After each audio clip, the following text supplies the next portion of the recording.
News 18 next സ്റ്റെപ്പിലേക്ക് എല്ലാവർക്കും സ്വാഗതം. We are guiding your dreams and shaping your future.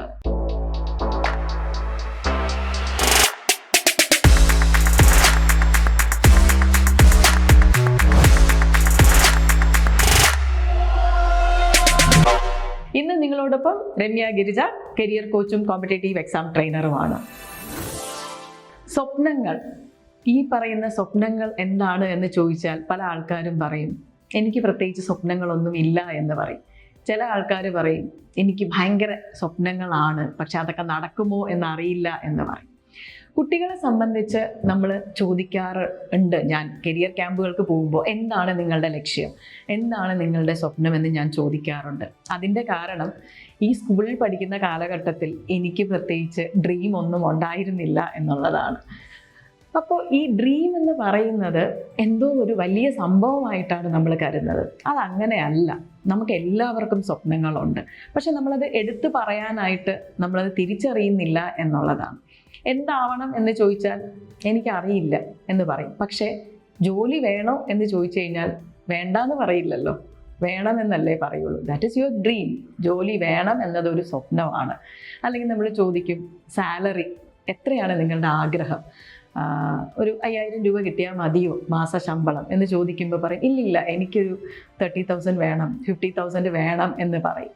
That means അതും സ്വപ്നമല്ലേ, അത്രയും വേണം എന്ന് പറയുന്നത്. അത് മാത്രമല്ല, നമ്മുടെ സ്റ്റാൻഡേർഡ് ഓഫ് ലിവിങ്, എനിക്ക് എങ്ങനെ ജീവിക്കണം എന്നതിനെക്കുറിച്ച് നിങ്ങൾക്കൊരു ധാരണ ഉണ്ടാവുമല്ലോ. നിങ്ങളുടെ സാഹചര്യങ്ങൾ, അതേ സാഹചര്യത്തിൽ ജീവിക്കണോ, അതിൽ ഉയർന്ന സാഹചര്യത്തിൽ ജീവിക്കണോ എന്ന് നമ്മളെപ്പോഴും അതിനെക്കുറിച്ച് നമുക്കൊരു ധാരണ ഉണ്ടാവും. ഇതും ഒരു സ്വപ്നം തന്നെയാണ്. അപ്പോൾ ഇതിൽ നിന്ന് എന്താവണം എന്നുള്ള സ്വപ്നം നിങ്ങൾ ഡിറൈവ് ചെയ്തെടുക്കേണ്ടതാണ്. ഓക്കെ, ഒരു കരിയറിനെ സംബന്ധിച്ച്. അപ്പോൾ ഒരു കരിയറിനെ കുറിച്ച് അല്ലെങ്കിൽ നിങ്ങളുടെ ഒരു പാഷനെ കുറിച്ച് സംസാരിക്കുമ്പോൾ, അതായത് നമ്മൾ സംസാരിക്കുന്നത് നമ്മുടെ മാതാപിതാക്കളോടാവുമല്ലോ. കാരണം അവരാണ് ഒരു നമ്മളെ സപ്പോർട്ട് ചെയ്യുന്നതും അല്ലെങ്കിൽ ഒരു ഫൈനൽ ഡിസിഷൻ മേക്കറായിട്ട് ഇന്നും നമ്മുടെ ഇന്ത്യയെ സംബന്ധിച്ച് മാതാപിതാക്കൾ തന്നെയാണ്. അപ്പോൾ അങ്ങനെ വരുമ്പോൾ ഈ പറയുന്ന സംസാരം, അതായത് സ്വപ്നത്തെക്കുറിച്ച് സംസാരിക്കുന്നതോ പാഷനെ കുറിച്ച് സംസാരിക്കുന്നതോ അല്ലെങ്കിൽ കരിയറിനെ കുറിച്ച് സംസാരിക്കുന്നതോ പലപ്പോഴും പാരൻസും കുട്ടികളും തമ്മിൽ വളരെ ഒരു ഡിസഗ്രിമെൻ്റ് ഉണ്ടാവാറുണ്ട്. അതിന് ഒരുപാട് കാരണങ്ങളുണ്ട്. ഒരു കുട്ടിയുടെ ഭാഗത്ത് നമ്മൾ നോക്കുകയാണെന്നുണ്ടെങ്കിൽ കുട്ടി പറയും ഞാൻ ഇന്ന സബ്ജക്റ്റിന് ഭയങ്കര പാഷനേറ്റ് ആണ്, എനിക്ക് ആർട്ടിഫിഷ്യൽ ഇൻ്റലിജൻസ് പഠിക്കണം, എനിക്ക് ഡേറ്റാ സയൻസ് പഠിക്കണം എന്നൊക്കെ നമ്മൾ പറയും. പക്ഷെ ആ പറയുന്നത് മാത്രമേ ഉള്ളൂ. നിങ്ങൾ കറക്റ്റായിട്ടൊരു കരിയർ പാത്ത് മനസ്സിൽ കണ്ടുകൊണ്ടല്ല സംസാരിക്കുന്നത്. വെറുതെ നമ്മൾ കേട്ടൊരു സബ്ജക്റ്റിനെ കുറിച്ച് കുറച്ച് ലിമിറ്റഡ് ആയിട്ടുള്ള നോളജ് വെച്ചിട്ട് സംസാരിക്കുമ്പോൾ പാരൻസിന് നിങ്ങളുടെ പാഷനോ അല്ലെങ്കിൽ നിങ്ങളുടെ താല്പര്യത്തിനോ ഒരു വ്യക്തത ഫീൽ ചെയ്യില്ല.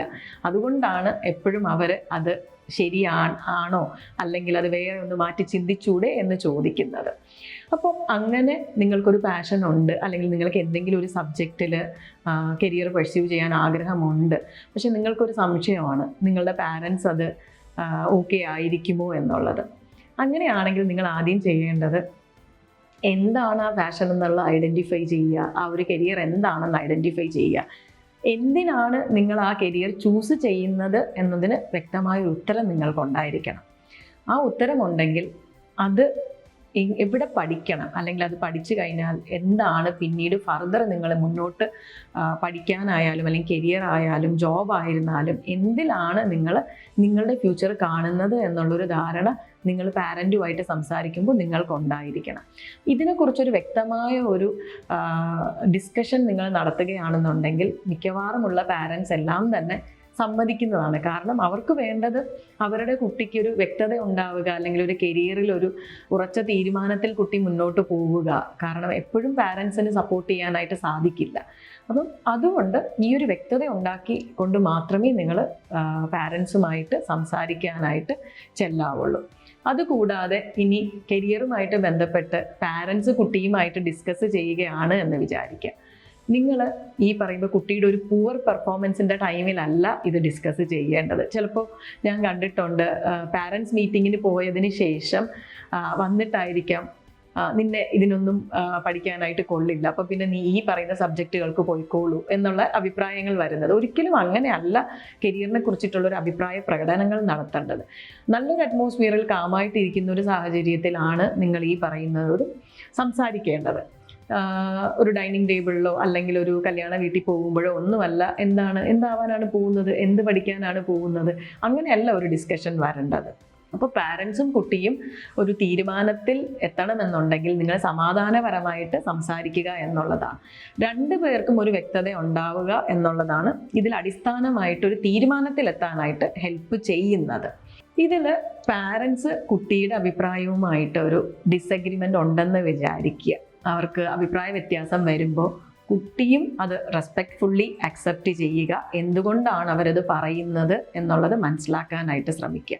അത് മനസ്സിലാക്കി കഴിഞ്ഞ് കഴിഞ്ഞാൽ അതിന് ഉത്തരം നിങ്ങൾക്ക് കൊടുക്കാനായിട്ട് സാധിക്കും. അല്ലാതെ അവിടെ ഒരു ഇമോഷണലി ചാർജ്ഡ് ആയിട്ടുള്ള ഒരു സംവാദമല്ല വേണ്ടത് എന്ന് മനസ്സിലാക്കണം. ചിലർ പറയാറുണ്ട്, എൻ്റെ അച്ഛനും അമ്മയ്ക്കും പറഞ്ഞു കഴിഞ്ഞാൽ മനസ്സിലാവില്ല.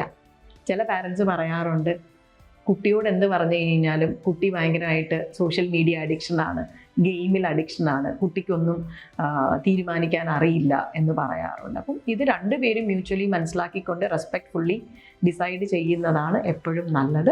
ഇന്നൊരു ന്യൂ ജനറേഷൻ ജോബ് ഓപ്പർച്യൂണിറ്റീസ് ഭയങ്കര ഡിഫറെൻ്റ് ആണ്. അത് പഴയ കാലഘട്ടത്തിൽ പഠിച്ചു വന്ന നമ്മൾക്ക് മനസ്സിലാക്കിക്കൊള്ളണമെന്നില്ല. ലൈക്ക് ഇപ്പോൾ കുട്ടികൾ പറയുന്ന പോലെ ഡേറ്റാ സയൻറ്റിസ്റ്റ് ആവണം, ആർട്ടിഫിഷ്യൽ ഇൻ്റലിജൻസിൽ സ്പെഷ്യലൈസേഷൻ ചെയ്യണം, റിമോട്ട് സെൻസിങ്ങിൽ സ്പെഷ്യലൈസേഷൻ ചെയ്യണം, അല്ലെങ്കിൽ എനിക്കൊരു GIS അനലിസ്റ്റ് ആവാനാണ് താല്പര്യം, ഇങ്ങനെയൊക്കെ പറയുമ്പോൾ ചിലപ്പോൾ ഒരു പക്ഷേ മാതാപിതാക്കൾക്ക് മനസ്സിലായിക്കൊള്ളണം എന്നില്ല. സോ മാതാപിതാക്കളും ഇതിനെക്കുറിച്ച് റെഫർ ചെയ്യേണ്ടത് ആവശ്യകതയാണ്, കുട്ടികളും റെഫർ ചെയ്യേണ്ടത് ആവശ്യകതയാണ്. എന്നിട്ട് മാത്രമേ ഒരു തീരുമാനത്തിലേക്ക് നിങ്ങൾ എത്താവുള്ളൂ. നിങ്ങൾക്ക് ഈ പറയുന്ന കാര്യങ്ങളുമായിട്ട് ബന്ധപ്പെട്ട് അല്ലെങ്കിൽ നിങ്ങളുടെ കരിയറുമായിട്ടോ എഡ്യൂക്കേഷനുമായിട്ടോ ബന്ധപ്പെട്ട് എന്തെങ്കിലും സംശയങ്ങളോ ആശങ്കകളോ ഉണ്ടെങ്കിൽ നിങ്ങൾ കമൻറ്റ് ബോക്സിൽ അത് ഇടുക. ഞങ്ങൾ അതിനുള്ള ഉത്തരങ്ങൾ നിങ്ങൾക്ക് തരുന്നതാണ്.